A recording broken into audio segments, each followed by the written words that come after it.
Hello and welcome to the Nightly Nintendo Show, where every weekday night we go through the latest headlines, Nintendo stories, everything worth talking about in the world of Nintendo, and discuss it live on Twitch. The Twitch channel is called Nightly Nintendo. If you want to join in on the conversation, give your thoughts, opinions, comments, you want to tell me what you think about anything that we discuss, you can. Again, just tune in on Twitch live. We usually record around 4:30 p.m. and when it's not 4:30 p.m. Eastern, it's 8 o'clock p.m.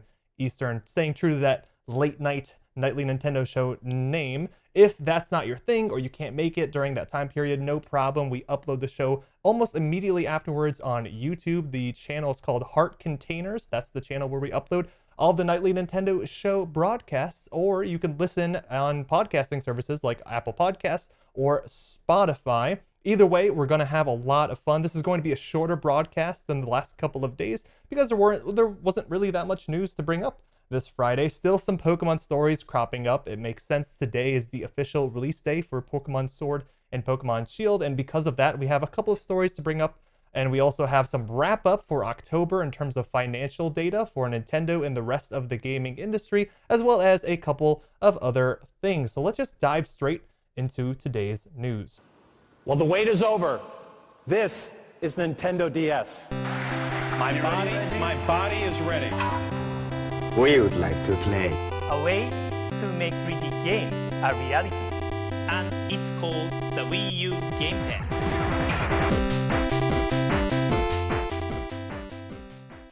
So this first story isn't necessarily a story per se, but I just wanted to touch on the fact that this is the launch day for Pokemon Sword and Shield, and I thought what better way to do that than by taking a look at this artwork by one of the art directors who worked on Sword and Shield. I thought it was really adorable. When I saw it earlier, I actually didn't even notice that Groki was holding a sword and Sabo was holding a shield, and you have, of course, Scorbunny holding the Pokeball in there. It's a time to be happy, I guess, for most of the community, even though the fan base, I think, over the past few weeks and really the past few months has been sorely divided in terms of people who are really upset with Sword and Shield and some of the decisions that have been made by Game Freak when developing the game, and others who are just really excited to get their hands on another Pokemon game. But for now, for just one moment, let's just take a breather, a second here to appreciate the fact that we have a brand new Pokemon experience to dive into, a brand new first-party Nintendo experience to play on the Nintendo Switch.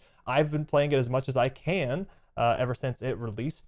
Love that art style, so cute. Thank you. Yeah, Megan, it totally is very adorable. In fact, they also posted some other pieces of artwork from this art director, and they all have that same style here, the Ditto that looks into a heart, or that turns into a heart.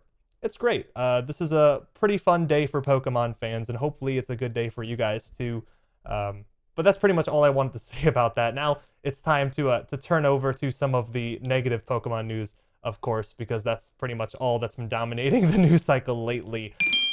Pokemon Sword and Shield is getting review bombed on Metacritic. I'm assuming this is what they're talking about. Yep, you can see right here that the score from the critics, the average, the Metascore is at 81, while the user score is sitting at a abysmal 3.8, probably cratered the moment it was available to be reviewed by users. And Nintendo Life kind of sums up some of the thoughts that people are putting into their review bombs here. So let's read a couple to see what they're saying. This game is not just lazy, it actually feels unfinished. Someone needs to tell Game Freak a new entry is supposed to offer something new. This game feels like it came out before Sun and Moon instead of after. A few new Pokemon and a raid battle gimmick is the entire selling point of this stripped down cash grab. Okay, and I feel like a lot of these are all the same vibe and style of complaints against Pokemon Sword and Shield. This trash heap is the result of complacency and a lack of effort and dedication. If it had been developed with care and the consumer satisfaction in mind, it would have been a polished title with a lot of content complementing the new features. Sadly, this is not the case. You know, for a while now, when seeing a lot of these complaints for Pokemon Sun and Moon, I've kind of been able to see both sides, right? I've been able to play devil's advocate because I do believe that Game Freak is making decisions that are somewhat questionable. Granted, I don't think the design decisions are inherently bad. For instance, their decision not to have all the Pokemon in the game. Is it great?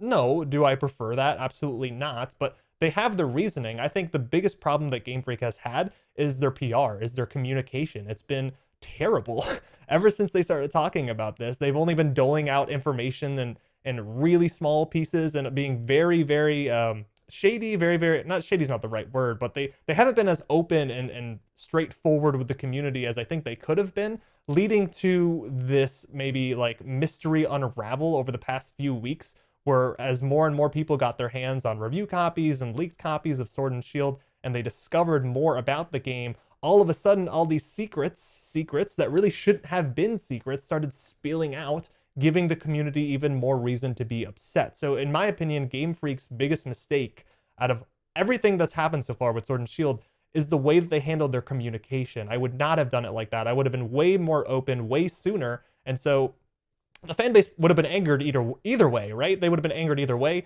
but I feel like it would have been a much smarter choice to maybe anger the fan base way back in June when they started talking about this game more regularly than at this point in time, right before the game releases, because then stuff like this happens. So I don't necessarily want to see these arguments that people are making and say that they're invalid.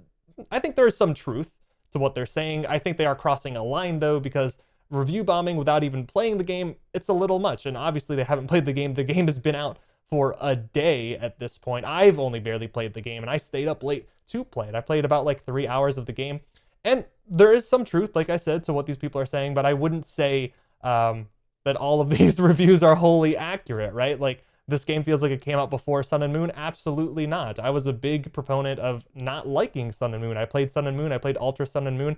I didn't enjoy them very much. I didn't finish either of them. I got maybe 75% of the way both times, and I just kind of put those games down and walked away. And so far, with my experience with Sword and Shield, the improvements that they've made to those games, albeit they're baby step improvements, they're not the big steps forward that we would hope and maybe even expect from a company like Game Freak, who you would assume has enough resources, or at least the potential to have enough resources to put out a really special game when they finally go and bring Pokemon to the home console for the first time, right? Of course, I'm talking about the main generation of Pokemon games to a home console for the first time. They have the capability of doing that, but they did take a baby step forward, I would say, in a lot of these regards, to the point where I would play Sword and Shield so far 100 times over before I went back to play Sun and Moon. So I think a lot of these guys are jumping the gun here. It's unfortunate. I see why you're angry. I see why they're angry, and there are a lot of valid points to be made about that anger, but going out of your way to review bomb a game just because you are upset with the developer, even though you haven't actually played it yet, I think it's a bit excessive.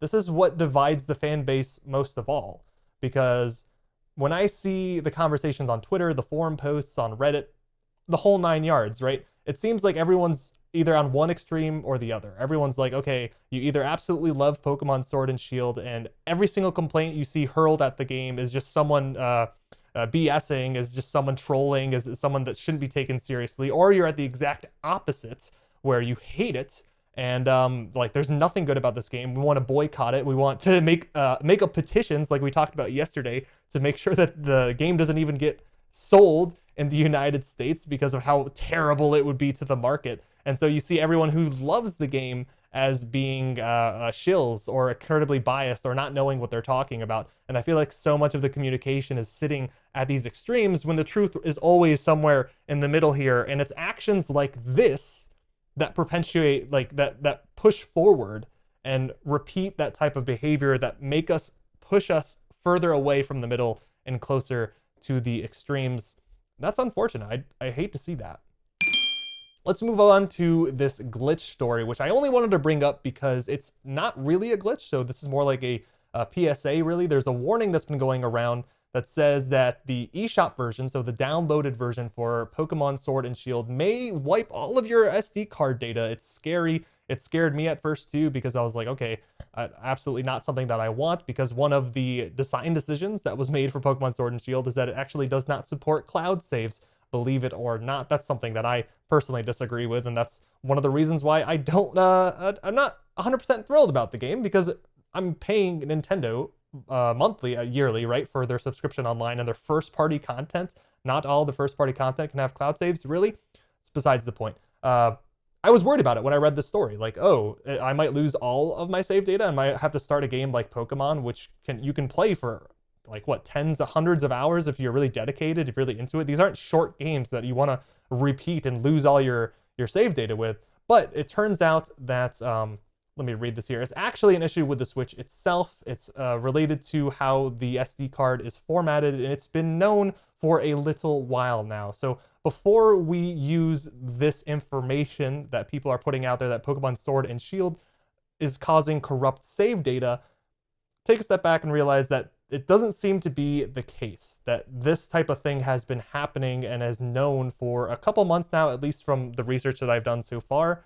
And it just so happened that some users ran into this problem while playing Pokemon Sword and Shield, but it doesn't seem to be like Pokemon Sword and Shield is the source of this corruption. Still, stay safe out there. Make sure you cloud save your games whenever you can, because you don't want to lose your data. I think I actually had my Switch bricked at some point. It just absolutely would not work earlier this year. And 2 games that did not support cloud saves, I lost all of my data on. One of them was Pokemon Let's Go Pikachu, so another Pokemon game. I lost all motivation to finish it because I lost all that data. And the other was Splatoon 2, and that one hit me real hard because I lost all my multiplayer progression. And I'm not going to start over from scratch getting all the equipment and leveling up and getting the ranking that I was just to go play more Splatoon. So I have not played Splatoon 2 since I lost all of that data, even though I had since then got a new Switch. Cloud saves, man, they gotta bring that to every single first-party game. It should be the top of Nintendo's priority list, right? Here's a really interesting story that I found. It's more like a Twitter thread that keeps on compounding, but Matt here works for the NPD. The NPD puts out monthly, yearly, quarterly video game industry financial data that is really good to dive into, specifically for the United States. And we're going to take a look not only at the industry data, but at the Nintendo data, because there are some really cool trends here. Overall, it seems like October 2019 is doing worse this year than last year. In fact, when you do year-to-date spending, meaning, of course, January to the end of October, 2019 isn't looking so hot. 2019 is low in every single category. Matt specifically says video game hardware, software, accessories, and game cards. So anything related to video games has fallen 10% this year from last year. I think a lot of that can be attributed to the fact that we're kind of on the eve of a new generation of consoles. Next year, we're expected not only to get the PlayStation 5, but also the Xbox 2, whatever the Xbox One successor is going to be called.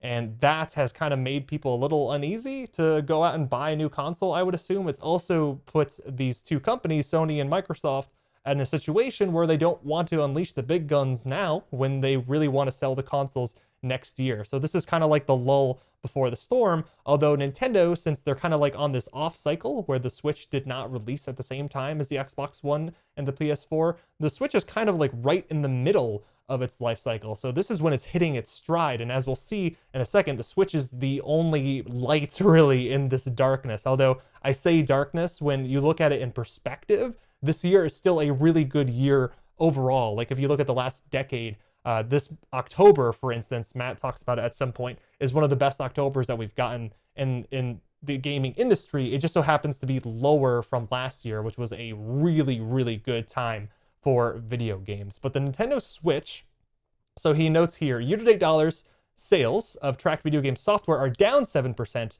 and the gains in the sales for Nintendo Switch software sales have been offset by those declines. So despite the fact that Nintendo and the Switch seems to be doing really well with the sales, the fact that everyone else seems to be doing poorly is dragging the industry down. So good for Nintendo, so-so for the video game industry, but I think this just kind of happens, right? Like, what are you going to do when you're in that transitionary period from one generation to another? Nintendo themselves have experienced this time and time again. The last time I can really remember it was the Wii to the Wii U transition, where like right at the end of the Wii and the DS generation, not a lot of people were buying Wii and DS games. We were just kind of waiting for that next phase, even though Nintendo was trying to not only support the Wii and the DS, but at that point, the Wii U and the 3DS, all 4 consoles at the same time. And the result was not pretty. The beginning of the 3DS and Wii U generation, not a good time for Nintendo financially.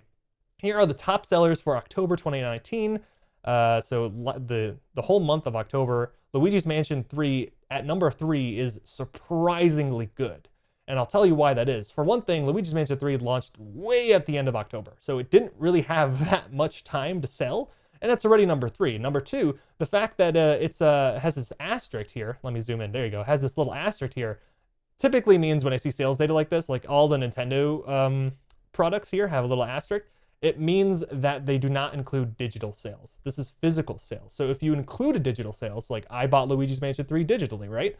It might even be higher than the Outer Worlds or potentially Call of Duty Modern Warfare 2019, although I probably wouldn't say it would beat Call of Duty. Like, no one can beat Call of Duty these days, but Luigi's Mansion 3 could very well be the second place winner if we knew what the digital sales data was all about, right? Everything under there doesn't seem to be, there doesn't seem to be a lot of games that released in October necessarily under Luigi's Mansion 3, but it still performed really, really freaking well. I think it starts getting a bit worrisome for Nintendo when you look at year-to-date 2019. So the entire year of 2019 so far, the best software sellers for the industry, well, you can take a look for yourself. There really isn't that much Nintendo representation. Call of Duty, NBA 2K20, that is on the Switch, but I'm sure that the Switch version isn't what's propelling this game up to number 2. Madden, Borderlands 3, Mortal Kombat, also on the Switch, but still, the Switch game is not carrying its weight, I guarantee that. Kingdom Hearts, Tom Clancy's Division, Anthem, and then you got to get all the way down to Super Smash Bros. Ultimate. Again, asterisk, so it's very possible that Super Smash Bros. Ultimate might be a little bit higher, but I think what's really key to see in this little diagram here is that Nintendo kind of had an off year themselves. If you look at the fact that the entire year, all the sales data from January all the way till October, or I guess November 1st, I'm assuming is when, November 15th maybe, whenever the data was taken, whenever this was pulled, there's been a lot of Nintendo games, right? We've had Fire Emblem, we've had Astral Chain, we have Link's Awakening, and more. Super Mario Maker too, right? That was this year. There's been a lot of releases, and to look at this list and note that the top-selling Nintendo game in that entire time span, the only one to make the top 10 was Super Smash Bros. Ultimate, a game that released in December of last year. It's kind of a light year. It's kind of a weak year for Nintendo. Maybe Pokemon turns that, completely around. That traditionally that's been the case. Pokemon games are always top sellers. Pokemon games are system sellers at that, and that's why you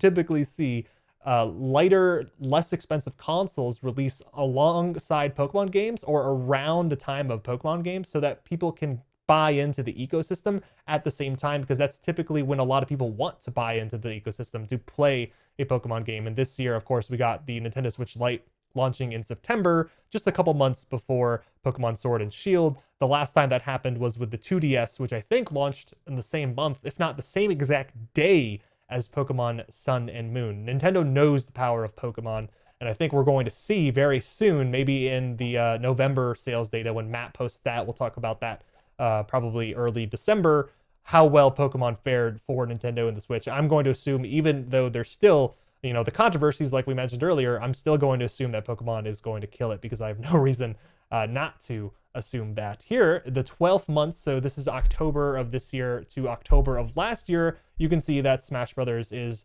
much, much higher with the asterisk, so it could be even higher than that if we include digital sales. Again, that's a game that I bought digitally, and I think a lot of people did too.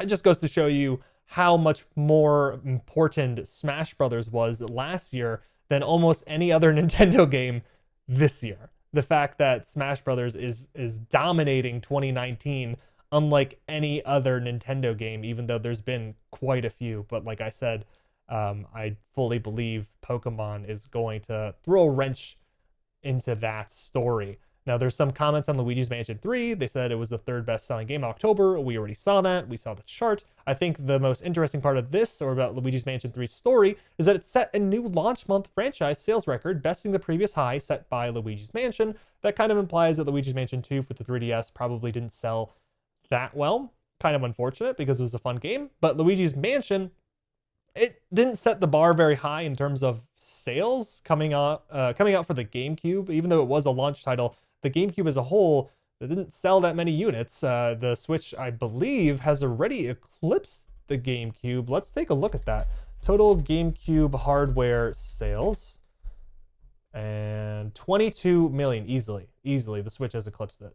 I'm not even going to look it up because it's not worth it. I know the Switch has beaten 22 million. So just by sheer volume of hardware out there for Nintendo, it's no surprise that Luigi's Mansion 3 crushed Luigi's Mansion. I would be more interested in seeing what the percentage of owning that game, those games are, because Luigi's Mansion was a launch title. It was one of the few games you could buy for the GameCube, especially first-party games. So I would assume that a lot of people that bought in, early adopters, owned that. So the percentage of people who had a GameCube and Luigi's Mansion OG is probably pretty high. Luigi's Mansion 3, what's that percentage like? Because I feel like that would be a fairer comparison instead of just saying it beat the sales record. Because like I said, the Switch is absolutely destroying the GameCube. Believe me, I'm not even going to look up those numbers because I know deep down that's true. And then I think right here, there's a little bit of extra news that I wanted to cover. There you go. Nintendo Switch was again the best-selling hardware platform of October and remains the best-selling platform of 2019. Just kind of continuing this plot, continuing this theme of Nintendo being right in the middle of their generation with the Nintendo Switch, and they're really hitting their stride. Lots of people are buying Nintendo Switches. Lots of people are buying software, even though not nearly as much software is breaking records as it did last year than this year, or in the early days of Switch than now. But the Nintendo Switch and Nintendo as a company is very, very healthy, even though the rest of the industry seems to be in a lull right now as they prepare for the next generation. I feel like I'm going to wrap up the little bit of financial stuff. Hopefully that didn't bore you too much. But I like looking into this. I like getting a good pulse, a good idea of how well not only Nintendo, but the industry is doing, because that often feeds into the choices that these companies make. Speaking of weird financial choices that companies make, Nintendo is going to defend their decision to not allow pre-order refunds on the European eShop as their first day of court begins. What does that mean? Okay, it means that Europe is trying to crack down on consumer rights. That doesn't sound right. They're trying to make sure that consumers have the appropriate amount of rights when it comes to purchasing goods, especially when it comes to digital goods, okay? And one of the ways you can do that is with pre-ordering video games. And it is kind of understood that it's fair to the customer that if you pre-order a video game, you should be able to cancel it. Now, that is something that Nintendo seems to disagree with for one particular case, and we're going to look into that case right now. Nintendo has said that they don't agree with the console's decision, which is basically to say that if someone pre-orders a game on the Nintendo Switch, they should be able to cancel it free of charge as long as they haven't owned it yet, right? As long as the game isn't playable yet. Nintendo says they are not breaking any laws because when you pre-order a game, when you pre-order a game, you can preload the game instantly after pre-ordering it, meaning that, quote, the performance has begun and the sales contract is fulfilled. So I think that kind of is hinting toward this idea that if the performance has begun after a pre-order when you're in the EU, okay, so it doesn't necessarily apply to us US fans, but it is kind of interesting to see what Nintendo is, what approach Nintendo is taking over there, especially when I think it's really bizarre and not very consumer friendly. When you pre-order a game, the argument being made here by the EU is that you do not own the game, right? You can't play the game yet, so the performance has not begun yet. So you are technically breaking the law if you do not allow customers to get their money back, to get a full refund, even if they have paid for the game to pre-order, right? And even if they've preloaded it. So example being Pokemon Sword, that's the game that I chose. I bought it digitally. It preloaded immediately last week or a couple weeks ago when I bought it. And because I hadn't played it yet, I should, from the EU's own guidelines and laws, should be able to say, hey, Nintendo, I want my money back. I want a refund if I told them 2 days ago, right? Nintendo is arguing that because the game was preloaded onto my system, that counts as the performance beginning, even though I can't actually play the game. And so they don't owe me any money. I'm still getting something out of it, right? It's too late for the refund. Basically, I've gone too far just because the download is on my system. even though I can't play the game whatsoever until the actual launch day.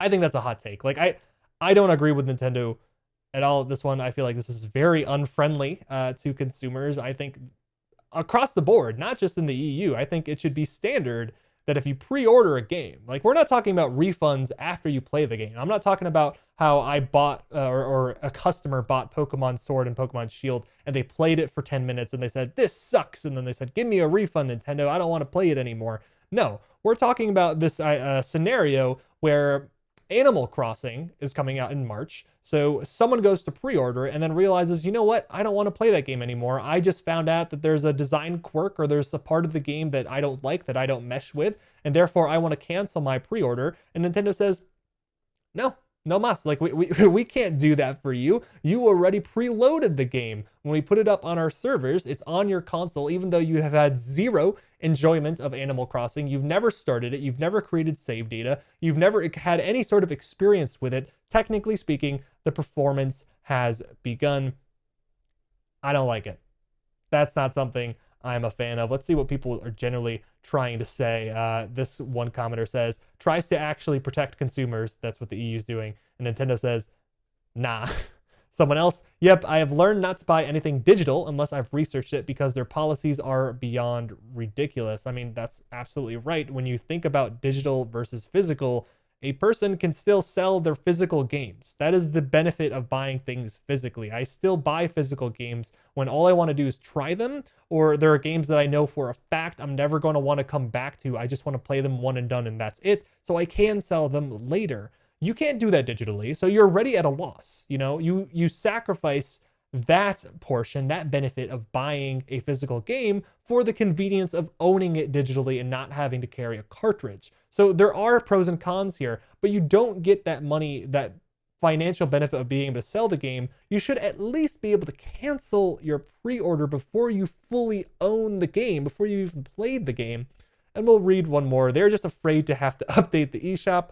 Not sure about that in terms of that being the reason why they're doing this. I think they're maybe just kind of worried about sales, although I don't want to speak for the entire corporation of Nintendo. Either way, it's a bad look. Even if they have like a good reason deep down for why they don't want to be doing something like this, it doesn't look good on them. It doesn't look good for their relationship with consumers, especially Nintendo, who has traditionally tried to build a persona of being a family-friendly company. That's what Nintendo is known for, and that's what they want to be known for. And that's why it's especially surprising to even read news like this when I've read news stories this year alone where Nintendo went to Cygames, who's in charge of Dragalia Lost, one of the mobile games that Nintendo, one of the many mobile games that Nintendo is responsible for publishing these days. And that company, Cygames, was complaining that Nintendo would not let them put in the type of microtransactions, the type of financial tactics that they wanted in order to make more money off of that game, to the point where they were actually struggling to make enough money off that game. Nintendo was saying, no, we don't want to do that. The reason being that Nintendo wanted to maintain this facade, maybe that's not right, just like this personality, this relationship with their consumers of being family friendly. Well, this sure doesn't look like a family friendly practice on Nintendo's part.